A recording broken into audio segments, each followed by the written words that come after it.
बिस्मिल्लाहिर्रहमानिर्रहीम। मैंने अपने शौहर का पर्स पैसे चुराने की नीयत से पकड़ा हुआ था। मैं पहली बार ऐसा कर रही थी, इसीलिए मेरे हाथ थर थर कांप रहे थे। मैं बाहर दरवाजे की जानिब भी देखती चली जा रही थी कि कहीं मेरा शौहर ना आ जाए। अगर वो मुझे ये हरकत करते हुए देख लेता तो हम दोनों के दरमियान से यकीन हमेशा हमेशा के लिए उठ जाता, और फिर वो सारी ज़िंदगी मुझे एक चोरनी की हैसियत से ही देखता और अपनी चीज़ें मुझसे छुपा छुपा कर रखता। मेरी शादी को अभी महज 2 हफ्ते ही हुए थे और मुझ पर यह नौबत आ गई थी कि मैं अपने शौहर के पर्स से पैसे चुरा लूँ, क्योंकि मैंने पड़ोसन के साथ मिलकर तय किया था कि मुझे कमेटी डालना है। मेरा शौहर पहले ही बहुत गरीब सा था। उसने मुझे शादी की रात ही कह दिया था कि आलिया, मैं तुम्हें खर्चा नहीं दे पाया करूँगा क्योंकि घर के हालात अच्छे नहीं हैं। हाँ, तुम्हारा खाना पीना और पहनना ओढ़ना मेरी जिम्मेदारी है। मैंने सोचा कि शौहर से छुपकर अपने लिए कमेटी डाल लेती हूँ। मैंने पर्स खोला तो ये देखकर आंखें फटी की फटी रह गई कि उसका पर्स तो पैसों से भरा हुआ था। इतने ज़्यादा पैसे तो मैंने कभी सारी ज़िंदगी में नहीं देखे थे जितने पैसे आज मेरी आंखों के सामने थे। अगर मैं उसमें से 5-6 हज़ार चुरा भी लेती तो मेरे शौहर को इस बात का इल्म ना होता। खैर, मैंने जल्दी से 5,000 का नोट निकाला और पर्स अपनी जगह पर रख दिया और पैसे छुपाकर कमरे से बाहर आ गई। मैं अपनी कार्रवाई मुकम्मल कर चुकी थी, इसीलिए मुझे मेरे शौहर का ख्याल आया था कि इतनी देर से वो कहाँ है। मैं कमरे से बाहर निकली तो देखा कि मेरा शौहर लाउंज में बैठा फ़ोन पर बात कर रहा था। मेरी नई नई शादी हुई थी, मैं थी भी ज़रा कम उम्र, तो शौहर से शरारत करने को जी चाहा। मैंने सोचा कि पीछे से जाकर शौहर को डरा दूंगी और दबे कदमों आगे बढ़ने लगी। तब मेरे कानों में शौहर की बातें गूंजने लगी थी। हाँ हाँ, तुम्हारा काम हो जाएगा, तुम बेफिक्र रहो। तुम मुझे ये बताओ कि तुम्हें कौन सा रंग पसंद है, मैं उसी रंग का सूट खरीद लूंगा। मैं ये बातें सुनकर चौंक गई थी। क्या मेरा शौहर किसी लड़की से बात कर रहा था? तभी फराज की नज़र मुझ पर पड़ी थी। वो मुझे देखकर जर्द पड़ चुका था। उसने जल्दी से फ़ोन काट दिया और मेरी जानिब लपकाया था। ये सब देखकर तो मेरे तन बदन में आग ही लग गई थी कि मेरे लिए तो फराज के पास पैसे ही नहीं होते थे, यहाँ तक कि मुझे चोरी करना पड़ जाए। और अब वो न जाने किसके साथ फरमाइशी प्रोग्राम चला रहा था। मैं गुस्से से दौड़ी, फराज किसके साथ बात कर रहे थे? फराज ने मेरे मुंह पर जोर से थप्पड़ दे मारा था। वो कहने लगा, तुम्हें ज़रा शर्म नहीं आती अपने शौहर की चोरी छुपे बातें सुनते हुए? मैं तुम्हें अय्याश लगता हूँ? मैं कोई आवारा किस्म का इंसान हूँ जो तुम पर यह नौबत आ गई है कि तुम मेरी बातें चोरी छुपे सुनने लगो? मुझे ये बताओ कि तुमने मुझ में ऐसी क्या बुराई देख ली जो तुम मुझ पर शक करने लगी? हालिया, ये शक ही तो है जिसकी वजह से तुम मेरी फ़ोन कॉल सुन रही थी। मैं तो थर थर कांपने लगी थी। मेरे तो वहम गुमान में भी नहीं था कि मेरा शौहर मुझ पर यूं हाथ उठा सकता है। मैं भागती हुई अपने कमरे में आ गई थी और फूट फूट कर रोने लगी थी। मैं मासूम ज़रूर थी, मगर इतनी नासमझ नहीं थी कि मैं ये जान ही ना पाऊँ कि मेरे इर्द गिर्द कुछ तो गड़बड़ है। पहले मेरे शौहर के पर्स में जो पैसे पड़े थे, और फिर ये फ़ोन कॉल, और अब ये थप्पड़। इन सब चीज़ों ने मुझे अंदर तक हिला कर रख दिया था। पहली बात तो ये थी कि अगर मेरे शौहर के दिल में चोर ना होता तो वो यूं मुझे कभी थप्पड़ ना मारता। तभी कमरे का दरवाज़ा खुला और फराज अंदर दाखिल हो गया। वो मेरे रूबरू आकर बैठ गया था। कहने लगा, आलिया, मुझे माफ़ कर दो, गलती से तुम पर हाथ उठा लिया। मैं शुरू से ही गुस्से का तेज़ हूँ, मगर खुदा की कसम अंदर से मेरा दिल बहुत नर्म है। तुम पर हाथ उठा तो लिया, लेकिन अब बहुत ज़्यादा पछता रहा हूँ। मुझे बस गुस्सा आ गया था कि तुमने मेरी कॉल क्यों सुनी। तुम्हें इल्म है क्या, मियाँ बीवी की भी प्राइवेसी होती है। मुझे शुरू से ही इस बात से बहुत नफरत है कि कोई मेरी चीज़ों को छेड़े, मुझे बिला वजह कुरे दे। अगर तुम मुझसे वादा कर लो कि आज के बाद मेरी किसी चीज़ को हाथ नहीं लगाओगी, तो मैं भी तुमसे वादा करता हूँ कि आज के बाद कभी तुम पर हाथ नहीं उठाऊंगा। फराज की बातें सुनकर तो मेरा ध्यान उसके पर्स की जानिब चला गया था। अगर उसे इल्म हो जाता कि मैंने उसके पर्स से पैसे चुराए हैं, तो फिर वो मेरे साथ क्या सलूक करता। मैं तो दिल ही दिल में दुआएं करने लगी थी कि या अल्लाह, मुझ पर रहम फरमा, मेरे शौहर को पता न चल जाए कि हुआ क्या है। खैर, मैं अभी ये सब बातें सोच ही रही थी कि फराज उठकर अलमारी तक गया। उसने अपना सर दूसरी जानिब करके अपना पर्स निकाला, उसको खोल कर देखा, जबकि इस सारी कार्रवाई देखते हुए मैं बहुत ज़्यादा डर रही थी कि न जाने आगे क्या होने वाला था। लेकिन सच शुक्र कि फराज ने चुपचाप वो पर्स उठाकर अपनी जेब में डाल लिया और फिर मेरे कपड़ों वाली अलमारी खोलकर ऑरेंज कलर का शेफून का खूबसूरत सा सूट निकालकर मेरी जानिब बढ़ा दिया और कहने लगा, आलिया, ये सूट पहनकर जल्दी से तैयार हो जाओ, मैं तुम्हें बाहर खाना खिलाने के लिए लेकर चलता हूँ। मैंने नफ़ी में सर हिला दिया और एक बार फिर से रोने लगी थी। फराज ने अब की बार मेरे सामने हाथ जोड़ दिए और बोला, मुझे माफ़ कर दो, आइंदा ऐसी हरकत कभी नहीं करूँगा। और मुझे ये तो बताओ कि तुमने मेरी कौन कौन सी बातें सुन ली थी? सुना तो मैंने बहुत कुछ था, मगर अभी मैं राज से पर्दा उठाना नहीं चाहती थी, इसलिए बोली, कुछ भी तो नहीं सुना था। मैं तो बस आपको पीछे से डराने के लिए चोरी छुपे आगे बढ़ रही थी। वैसे भी मुझे कोई शौक नहीं है आपकी ऑफिस वाली बातें सुनने का। ना ही मैं कभी ऑफिस गई हूँ और ना ही मुझे इन बातों की कोई समझ बूझ है। मेरी बात सुनकर फराज के चेहरे पर रौनक आ गई थी। ऐसा लग रहा था जैसे कोई सिरा उसके हाथ लग गया हो। फिर वो कहने लगा, हाँ हाँ आलिया, तुम ठीक कह रही हो, मैं तो अपने कुलीग से बातें कर रहा था। चलो अब उठो, हम बाहर चलते हैं। मैंने सोचा कि अब अगर मजीद इनकार किया तो ये ना हो कि फराज को फिर से गुस्सा आ जाए, इसलिए उसके हाथ से कपड़े थाम कर बाथरूम में घुस गई थी। मगर मेरा दिल अभी भी बड़ी जोर जोर से धड़क रहा था। यकीनन दाल में कुछ ना कुछ काला तो जरूर था। मेरे शौहर ने अपने कुलीग से उसके पसंदीदा रंग के मुतालिक क्यों पूछना था भला। खैर, मैंने सोच लिया था कि जो भी लड़की मेरे और फराज की जिंदगी में शामिल होने की कोशिश करेगी, मैं उसे निकाल बाहर करूंगी और किसी भी सूरत अपना घर खराब होने नहीं दूंगी। मैं और फराज खाना खाने पहुंच गए तो मैंने महसूस किया था कि फराज कुछ बेचैन सा था। वो बार बार इधर उधर नजरें दौड़ा रहा था। कभी मोबाइल उठाकर मैसेज करने लगता तो कभी कॉल करने लगता। हमें आए हुए आधा घंटा हो चुका था और इस मुख्तसर से दौरानिए में फराज 3 बार मुझसे बाथरूम का कहकर उठकर जा चुका था। मेरा दिल तो यही चाह रहा था कि उसके पीछे ही चली जाऊं और जाकर देखूं तो सही कि आखिर मेरा शौहर क्या कर रहा है, मगर फिर मुझे वो थप्पड़ याद आ गया था, इसलिए डर कर बैठी रही। अब की बार जब फराज आया तो उसके चेहरे पर बहुत ज्यादा इत्मीनान था। मैं बोली, फराज क्या बात है, आपका पेट तो खराब नहीं हो गया जो यूं बार बार बाथरूम जा रहे? वो हंस दिया और बोला, नहीं नहीं, ऐसी कोई बात नहीं। तुम क्या खाओगी मुझे बताओ, मैं तुम्हारे लिए खाना ऑर्डर कर दूं। फराज ने खाना ऑर्डर किया तो मेरे साथ बहुत मुस्कुरा मुस्कुरा कर बातें करने लगा था। फिर वापसी पर उसने मुझे सोने की अंगूठी भी दिलवा दी थी। मैंने भी चिता दिया था कि फराज, आप मुझ पर इस कदर खर्चा मत करें, आपके तो हालात वैसे ही खराब हैं और अब तो आप मुझे इतने महंगे होटल में खाना खिलाने के लिए भी लेकर आ गए, उसके ऊपर ये तोहफा भी। फराज ने मेरा हाथ पकड़ लिया और प्यार से कहने लगा, मेरा जो कुछ भी है वो तुम्हारा ही तो है। मेरे पास जितने भी पैसे हुए मैं तुम पर ही खर्च करूंगा। मैं मुस्कुरा दी थी। हम घर आए तो अचानक ही फराज का फोन आ गया था। वो मेरे पास ही बैठा था, इसलिए मैं उसके चेहरे पर दराने वाली परेशानी को साफ देख सकती थी। फराज ने फोन बंद किया तो मेरी जानिब मुतवज्जा हो गया था। कहने लगा, आलिया, एक इमरजेंसी हो गई है जिसकी वजह से मुझे शहर से बाहर जाना पड़ रहा है। मैं बोली, क्या बात है, हुआ क्या है? फराज कहने लगा, मेरे दोस्त का एक बहुत बुरा एक्सीडेंट हो गया है, उसके बचने के चांसेस बहुत कम है। वो बार बार मेरा नाम ले रहा है और कह रहा है कि फराज को बुलाओ, मैंने उसको वसीयत करनी है। मरते हुए आदमी की तो वैसे भी हर ख्वाहिश पूरी की जाती है। मैं भी सोच रहा हूँ कि मजीद वक्त ज़ाया किए बिना ही निकल जाऊँ। ये ना हो कि मेरे पहुँचते पहुँचते ही वो गुजर जाए और फिर मुझे उम्र भर इस बात का पछतावा रहे कि मैं क्यों अपने दोस्त के पास मुश्किल वक्त में मौजूद नहीं था। मैं बोली, फराज, मगर मुझे तो घर में डर लगेगा। वो कहने लगा, हाँ, मैं भी यही सोच सोच कर परेशान हो रहा था। मैं तुम्हें घर में अकेला छोड़कर नहीं जा सकता, इसलिए फैसला किया है कि आज की रात तुम अपनी अम्मी के घर रुक जाओगी। ये बात सुनकर मैं खुश हो गई थी। मैं बोली, ठीक है फिर फराज, मुझे मेरी वालदा के घर छोड़कर खुद बाहर से ही चले जाइएगा। फिर फराज मुझे मेरी वालदा के घर छोड़कर खुद बाहर से ही चला गया था। मैं अम्मी के घर पहुंची तो वो मुझे देखकर दंग रह गई थी। कहने लगी, आलिया, तुम इस वक्त घर कैसे आई हो? सब खैर तो है ना? अपने शौहर से लड़कर तो नहीं आई? मैंने नफी में सर हिला दिया और उन्हें सारी बात बता दी थी। अम्मी बहुत परेशान हो गई थी। वो उस मेरे शौहर के जख्मी दोस्त के लिए दुआएं करने लगी थी। अम्मी शुरू से ही बहुत कमजोर दिल की मालिक थी। वो कोई ऐसी बात सुन लेती तो फिर उन पर खाना पीना हराम हो जाता था। अम्मी हाथ में तस्बीह पकड़कर बैठ चुकी थी, जबकि मैं तो अपनी बहनों के साथ मिलकर लूडो खेलने लगी थी। फिर मैं नींद का बहाना बनाकर उठ गई। साथ ही मैंने अम्मी का हाथ भी पकड़ लिया था और उन्हें अपने साथ चलने का इशारा किया था। अम्मी मेरे इस अमल से हैरान हुई थी। मैंने कमरे में आकर अंदर से दरवाज़ा बंद कर लिया ताकि कोई भी हमें तंग न कर सके। अम्मी कहने लगी, आलिया, सब खैर तो है ना? तुम्हारी ये पुरस्रार सी हरकतें मुझे डरा रही हैं। मैं बोली, अम्मी सब खैर है। फिर मैंने अपना हाथ उनके आगे कर दिया और सोने की अंगूठी दिखा दी थी ताकि मेरी अम्मी को तसल्ली हो जाए। मैं बोली, अम्मी, ये अंगूठी मुझे आज ही फराज ने दिलवाई है। अम्मी मेरे साथ बातें करने लगी थी। तब मैं बोली, आपने मेरी शादी फराज के साथ क्यों की थी? अम्मी मेरे सवाल पर हैरान हो गई थी। वो कहने लगी, क्या मतलब है इस बात का? रिश्ता कराने वाली औरत ने हमें फराज के घर वालों से मिला दिया था। रिश्ता अच्छा था तो हमने इसके साथ तुम्हारी शादी कर दी और फिर वो लड़का बहुत अच्छा कमाता था, खाते पीते घराने से ताल्लुक रखता है, तो हमने सोचा कि वो हमारी बेटी को उम्र भर खुश रखेगा। वालिदैन तो अपनी औलाद का भला ही सोचते हैं ना। मैं बोली, अम्मी कहीं ऐसा तो नहीं कि फराज के वालिदैन ने उसकी शादी मेरे साथ जबरदस्ती ही कर दी हो? अम्मी कहने लगी, नहीं नहीं बेटा, ऐसी कोई बात नहीं है। और तुम ये सब क्यों सोच रही हो? तुमसे फराज ने कुछ कहा है क्या? मैंने नफी में सर हिला दिया और बोली, बस यूं ही सवाल थे दिल में तो आपसे पूछ लिए। अम्मी कहने लगी, फराज की वालिदा ने हमें पहले ही बता दिया था कि फराज शादी के बाद अपनी बीवी को लेकर अलहदा घर में शिफ्ट हो जाना चाहता है। यह भी तो तुम्हारे हक में अच्छा ही है ना ही सास ससुर का झंझट और ना ही लड़ाई झगड़े का खौफ। मैं मुस्कुरा दी और बोली, अम्मी अब आप जाकर सो जाएं। अम्मी चली गई थी तो मैं अपनी ही सोचों में गुम हो गई थी कि अगर फराज की शादी उसकी मर्जी से हुई है तो फिर वो मुझे चीट क्यों कर रहा है।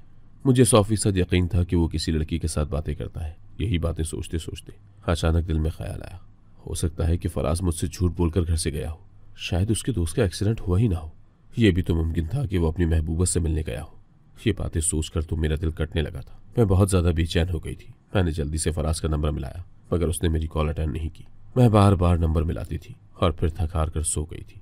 मैंने अपनी तैयारी मुकम्मल कर ली थी क्योंकि फराज ने मुझसे कहा था कि वो मुझे अगले दिन आकर ले जाएगा, मगर वो नहीं आया। उसने तो मेरा फ़ोन तक नहीं उठाया था। मैं 2 दिन तक अम्मी के घर रही थी। अम्मी भी बहुत ज़्यादा परेशान हो चुकी थी। वो कहने लगी, मेरे दिल को होल उठ रहे, तुम मुझे सब कुछ सच सच क्यों नहीं बता देती? क्या बात है, तुम्हारा शौहर तुम्हें लेने क्यों नहीं आ रहा? मैं फूट फूट कर रो रही थी और बोली, मुझे इल्म नहीं है अम्मी कि क्या बात है, वो तो मेरा फ़ोन भी नहीं उठा रहा। तभी मेरी बहन लॉन्ज में आई और कहने लगी, बाजी फराज भाई आ गए। मैंने जल्दी से अपने आंसू साफ कर लिए थे। फराज बहुत हशाश बशाश नजर आ रहा था। वो अम्मी से मिला, फिर मेरी जानिब मुतवज्जा हुआ तो मैंने रूठे लहजे में बोली, फराज आपने मेरा फ़ोन क्यों नहीं अटेंड किया? वो मेरी बात सुनकर हंस दिया और बोला, आंटी देख लें अपनी बेटी की काम, मैं 2 दिन बाद वापस लौटा हूँ। ये नहीं पूछा कि आप कैसे हैं, सफर कैसा गुजरा, बस पूछा तो फ़ोन के मुतालिक। मैं शर्मिंदा हो गई थी। फिर फराज कहने लगा, चलो घर चलें। अम्मी ने रोका कि खाना खाकर जाना, मगर उसने नफी में सर हिला दिया और बोला, मैं रुक नहीं सकता, फिर आऊंगा, प्रॉमिस। अभी तो मैं अपनी बीवी के लिए जो तोहफे लेकर आया हूँ वो उससे दिखाने हैं। अम्मी ने हमें जाने की इजाजत दे दी थी। हम घर आए तो फराज ने एक बैग मेरे सामने रख दिया जिसमें बहुत ही खूबसूरत कपड़े थे। मैंने महसूस किया था कि फराज मुझे हमेशा कपड़ों के ही तोहफे देता था। न जाने इसमें क्या राज की बात थी। बहरहाल मैं बहुत ज्यादा खुश हो चुकी थी। फराज वॉशरूम में चले गए तो मैंने जल्दी से उनका पर्स निकाला और पैसे निकालकर अपने पास रख लिए थे। मैं ये पैसे अपने लिए संभाल कर रखती थी, क्योंकि खाने पीने के अलावा भी इंसान की 100 जरूरियात होती हैं। जबकि फराज ने तो मुझसे ये बात खुफिया रखी हुई थी कि वो कितना कमाता है। मेरा शौहर वापस आ गया था और मैं इस वजह से बहुत खुश थी, मगर मैं गिला करना नहीं भूली थी। मैं बोली, फराज आप तो मुझे दूसरे शहर जाकर भूल ही गए थे। फराज कहने लगा, बस मजबूरी थी, 2 जिंदगी और मौत की जंग लड़ रहा था, ऐसे में मुझे फोन कॉल्स करना याद नहीं रहा था। मैं मुंह बनाकर बोली, तो शॉपिंग करना कैसे याद रह गया था? मेरी बात सुनकर फराज के माथे पर पल पड़ गए थे। वो कहने लगा, तुम बहुत ही नाशुक्री औरत हो, मजाल है जो तुम कभी किसी चीज में खुश हो जाओ। छोड़ो ये सब कपड़े, मैं किसी और को दे दूंगा। मैं फराज के गुस्से से डर जाती थी, शायद इसीलिए वो बात बेबात पर गुस्सा करता रहता था। मैं बोली, फराज आप तो नाराज ही हो गए। दरअसल मैंने आपको बहुत याद किया, इसलिए कह रही थी कि आपने फोन नहीं किया, ना ही मेरी कॉल अटेंड की। आप मेरे लिए तोहफे लेकर आए हैं, मुझे बड़ी खुशी हुई है। फराज के चेहरे के तासुरात जरा नरम पड़ गए थे। मैं अब हर मुमकिन कोशिश किया करती थी कि मेरी वजह से मेरे शौहर को गुस्सा न आए। अगले दिन फराज ऑफिस चले गए, जबकि मैं घर में मसरूफ हो गई थी। मेरा घर मुझे बहुत अजीज था, यहाँ की हर चीज पर मेरी मलकियत थी। मैंने शाम में खाना बना लिया और फारिग होकर कमरे में चली गई थी। फिर आधे घंटे बाद फराज भी घर आ गए। मैं उनसे बोली कि आप जल्दी से फ्रेश हो जाएं, फिर मैं खाना लगा देती हूँ। फराज ने सर हिला दिया और बाथरूम में चला गया, जबकि मैंने जल्दी से अलमारी खोली और अपने शौहर का पर्स निकाल लिया ताकि मैं उसमें से पैसे निकाल सकूं। मगर ये क्या, आज तो पर्स खाली था, उसमें तो 500 का भी नोट नहीं था। तब मेरी नजर एक मुड़ी हुई चिट पर पड़ी थी, लेकिन चौंक गई थी कि न जाने उसमें क्या है। मैंने जल्दी से वो चिट खोल कर देखी तो सांस लेना भी दुश्वार हो गया था, क्योंकि उस पर लिखा था, आज अपनी बीवी को लाल रंग के कपड़े पहनाना। मैंने जल्दी से वो चिट पर्स में रखकर अलमारी बंद कर दी थी, जबकि मेरा जहन बहुत उलझ गया था। ये सब क्या था? फराज के वॉलेट में ये चिट क्या कर रही थी? किसने उससे ये फरमाइश की थी कि अपनी बीवी को लाल रंग के कपड़े पहनाना? मैं बहुत परेशान हो चुकी थी। इन्हीं सोचों में गुम बैठी थी कि फराज भी बाहर आ गया। उसने मेरी आंखों के सामने हाथ लहराया और बोला, क्या बात है, किन सोचों में गुम बैठी हो? मैं चौंक गई, अपने चेहरे के तासुरात छुपाने की कोशिश करने लगी और बोली, कुछ नहीं फराज, बस यही सोच रही थी कि आप बाहर आ जाएं तो मिलकर खाना खाते हैं। फराज ने मेरे दोनों हाथ थाम लिए थे। वो कहने लगा, मैं तो ये सोच रहा था कि आज हम दोनों बाहर से खाना खाकर आते हैं। फराज के लहजे से शीरनी टपक रही थी। वो हमेशा ऐसा ही किया करता था, जब मुझे बाहर लेकर जाना होता था तो मेरे साथ एक्स्ट्रा नाइस हो जाया करता था। मैं बोली, फराज मैंने तो आज इतने शौक से आपके लिए खाना बनाया था। फराज कहने लगा, तुम फिक्र न करो, ये खाना हम कल खा लेंगे, तुम बस जल्दी से तैयार हो जाओ। फिर फराज ने मेरे कपड़ों की अलमारी खोली और मुझे सुर्ख रंग का सूट पकड़ा दिया और बोला, आज ये पहनकर मेरे साथ जाना है। अगर मैंने वो चिट ना पढ़ी होती तो खुशी खुशी राजी हो जाती, मगर मैं तो पहले ही सब कुछ पढ़ चुकी थी। मेरा दिल बहुत तेजी से धड़क रहा था। मैं बोली, फराज आज मैं ये सूट ना पहन लूं? मैंने गुलाबी रंग की तरफ इशारा किया तो फराज ने नफी में सर हिला दिया और बोला, तुम आज सिर्फ सुर्ख रंग का सूट पहनोगी। फराज ने अलमारी में से सुर्ख सूट निकालकर मेरे हाथ में थमा दिया था। न जाने वो किसकी फरमाइश पर मुझे इस सुर्ख रंग का सूट पहनने को कह रहा था। मैं तैयार होकर बाहर आई तो फराज बहुत ज्यादा खुश हो गया था। मैं साथ चल पड़ी थी, मगर मैं आज होटल जाना नहीं चाह रही थी, क्योंकि मुझे अनजाना सा खौफ महसूस हो रहा था। इसीलिए चलते चलते मैंने फराज के कंधे पर हाथ रख दिया और बोली, फराज मुझे चक्कर से आ रहे। फराज मेरी जानिब देखने लगा तो मैंने पीछे की जानिब गिरने का नाटक किया था, क्योंकि मुझे यकीन था कि फराज मुझे थाम लेगा। फराज ने जल्दी से मेरा हाथ पकड़ा और मुझे सोफे पर लेटा दिया और कहने लगा, क्या बात है, अचानक तबीयत कैसे खराब हो गई? मैं बोली, नहीं अचानक नहीं हुई, आज सुबह से ही मेरा सर चकरा रहा था। मैंने जानबूझकर ये जाहिर किया था कि मुझे मतली हो रही है। फराज कहने लगा, जाओ जाओ कमरे में जाकर लेट जाओ, हम कल चले जाएंगे। मैं जल्दी से जाकर बेड पर लेट गई थी। दिल में शुक्र अदा कर रही थी कि आज मेरी जान खुलासी हो गई थी। यूं ही लेटे लेटे मेरी आंख लग गई। न जाने में कितनी देर सोती रही थी। जब मेरी आंख कदमों की चाप से खुली थी, मैं अभी भी गुनूदगी में थी, इसीलिए नींबू आंखों से सामने का मंजर देखा तो जान निकल गई, क्योंकि वहां तो घबराहट की वजह से मेरा सांस बंद होने लगा था। जी चाह रहा था कि मैं यहां से भाग जाऊं, मगर मैं ये सुराग नहीं देना चाहती थी कि मैं जाग रही हूं, इसीलिए बेहिस्सो हरकत लेटी रही थी। मगर मेरा तनफ्फुस बहुत तेज हो गया था। यही फिक्र थी कि कहीं इनको पता न चल जाए कि मैं जाग रही हूं। अल्लाह अल्लाह करके ये खौफनाक लम्हात अपने इख्तिताम पर पहुंच ही गए थे। मैं जल्दी से उठ बैठी थी, खुद को नॉर्मल करने की कोशिश कर रही थी। आधे घंटे बाद मैं उठकर कमरे से बाहर आ गई थी। घर खाली पड़ा था। मैं चलते चलते बाहर गेट के पास गई और चौकीदार से बोली, मालिक कहाँ है? वो कहने लगा, बीबी जी, वो अभी थोड़ी देर पहले ही गाड़ी में बैठकर घर से बाहर गए हैं। मेरे हाथ सुनहरी मौका लग गया था। मैंने हाथ में पकड़ा हुआ फोन कान से लगाया और बोली, फराज साहब कहाँ हैं? ओ अच्छा, इस वक्त आप वहां क्या कर रहे हैं? अच्छा, मैं अब अकेली कैसे आऊं? अच्छा, हमारी गली में ही है। ठीक है, मैं आती हूँ। मैंने हाथ से चौकीदार को दरवाजा खोलने का इशारा किया। वो बोला, बीबी जी, मैं आपके साथ चलूं? मैंने नफी में सर हिला दिया और बोली, यही गली के कोने में ही है फराज। वो मुतमईन हो गया तो मैं बाहर आ गई। मैं बुरी तरह से कपकपा रही थी। ये शुक्र था कि चौकीदार को इस बात का इल्म नहीं हुआ कि मैं ये सब ड्रामा कर रही हूँ। मैंने कॉल का ड्रामा भी फकत चौकीदार के लिए ही किया था, क्योंकि मुझे इल्म था कि वो यूं मुझे घर से बाहर जाने हरगिज नहीं देगा। खैर, अल्लाह का शुक्र था कि मुझे घर से निकलते ही एक टैक्सी मिल गई। मैं उसमें बैठकर अपने वालिदैन के घर पहुंची। अब्बू मुझे देखकर हैरान हुए थे। वो कहने लगे, क्या बात है आलिया, सब खैर तो है ना? तुम रात 12 बजे यहाँ कैसे आ गई? मैं अब्बू के सीने से लगकर फूट फूट कर रोने लगी थी। मैं बोली, अब्बू, मैं आपको सारी बात बताती हूँ। अब्बू मुझे घर के अंदर ले गए थे। अम्मी भी मुझे देखकर मुतफक्किर हो गई थी। मैं बोली, अब्बू, फराज का रवैया शादी के शुरू दिनों से ही बड़ा अजीब सा था। वो पल में तोला था तो पल में माशा। उसने मुझसे कहा था कि मैं तुम्हें खर्च के नाम पर एक फूटी कौड़ी भी नहीं दूंगा, क्योंकि मेरी आमदन बहुत कम है। मगर एक दिन जब मैंने फराज का वॉलेट खोला तो हैरान रह गई, क्योंकि वो तो नोटों से भरा हुआ था। अब मैं कुछ पैसे चुराने लगी। फराज अक्सर गुस्से में रहता था, मगर कभी कभार बहुत अच्छा हो जाता था तो कहता कि चलो बाहर होटल से खाना खाकर आते हैं। मगर वो अपनी पसंद का सूट निकाल कर मुझे देता था। आज जब मैंने फराज का पर्स खोला तो उसमें चिट पड़ी थी, जिस पर लिखा था कि बीवी को सुर्ख रंग का सूट पहनाना। मैं डर गई और फराज के साथ होटल जाने से इनकार कर दिया और सोने के लिए लेट गई। मगर जब मैं सो रही थी तो फराज कमरे में 4 आदमियों को ले आया और कहने लगा कि मेरी बीवी सो रही है, आप इसे ऐसे ही देखकर पसंद कर लें। एक आदमी कहने लगा, ये तो बहुत खूबसूरत है, मगर खूबसूरती काफी नहीं होती, हम इसको चलता फिरता देखेंगे तो तसल्ली होगी। फराज कहने लगा, अगर आपको ये पसंद आ गई है तो पूरे 20 लाख लूंगा। मैंने अपनी साहब बीवी 25 लाख में फरोख्त की थी, क्योंकि वो बहुत मॉडर्न थी, जबकि ये बीवी जरा सादा सी है। मजे की बात यह है कि मेरी बीवी का सोशल मीडिया अकाउंट भी नहीं है, ये बिल्कुल फ्रेश चेहरा है।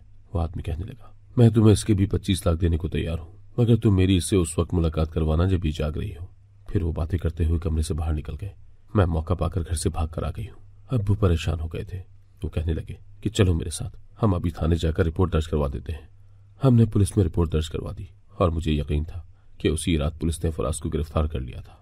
चंद रोज बाद पुलिस ने कार्रवाई के लिए मुझे थाने बुलाया। तब पता चला कि फराज का एक पूरा गिरोह था जो लड़कियों से ब्याह तो रचा लेते, मगर फिर उन्हें आगे फरोख कर देते थे। कुछ को तो बैरून मुल्क ले जाया जाता था, कुछ से मॉडलिंग करवाई जाती और कुछ लड़कियों को डांसर बना दिया जाता था, जबकि लड़की के घर वालों से कह दिया जाता था कि वो तो अपने शौहर को छोड़कर घर से फरार हो गई है। एसएचओ साहब ने मेरी हिम्मत की बहुत दाद दी थी। कहने लगे, तुम्हारी वजह से बहुत सी लड़कियां अगवा होने से बच गई हैं। फिर उन्होंने दूसरी लड़कियों को भी बाजियाब कराने की कोशिश की थी। इस वाकये को 7 बरस बीत चुके हैं। मेरी शादी दूसरी जगह हो गई थी।